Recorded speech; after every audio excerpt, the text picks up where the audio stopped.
আজ আপনাদের নীলষষ্ঠীর কাহিনী শোনাবো সরাসরি পুরাণ থেকে। ষষ্ঠী দেবী আর শিবের এই গল্প শুনলে আপনি অবাক হয়ে যাবেন। তাহলে চলুন শুরু করা যাক। ব্রহ্ম বৈবর্ত পুরাণ আর দেবী ভাগবত পুরাণে আছে, একসময় দেবী প্রিয়ব্রতা ছিলেন দেবতাদের মধ্যে একজন। তিনি ছিলেন সুন্দরী আর ভক্তিমতী, কিন্তু তার জীবনে বড় দুঃখ ছিল। 6টি সন্তান জন্মালেও কেউ বাঁচেনি। তাই বিষাদে দুঃখে অন্ধ হয়ে তিনি একটি বিড়াল ছানা চুরি করে নিয়ে গেলেন। ভাবলেন এটাই তার সন্তান। দেবতারা এটা দেখলেন এবং তার কাজের জন্য তাকে শাস্তি দিলেন। তার মন আরো ভেঙে গেল, কিন্তু শিব আর বিষ্ণু তার দুঃখ দেখে দয়া করলেন। শিব বললেন, তুমি সন্তান হারানোর বেদনা বুঝেছো, তাই তুমি হবে সন্তানদের রক্ষা কর্ত্রী। আর তখন থেকে প্রিয়ব্রতা হয়ে উঠলেন ষষ্ঠী দেবী। তিনি মায়েদের সন্তানদের জীবন বাঁচান। বাংলার এই ষষ্ঠী দেবী নীল ষষ্ঠী।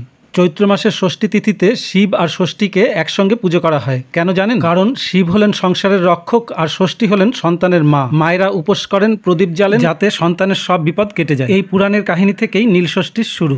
আপনারা কি ভাবলেন কমেন্টে জানান। ওং নমঃ শিবায়।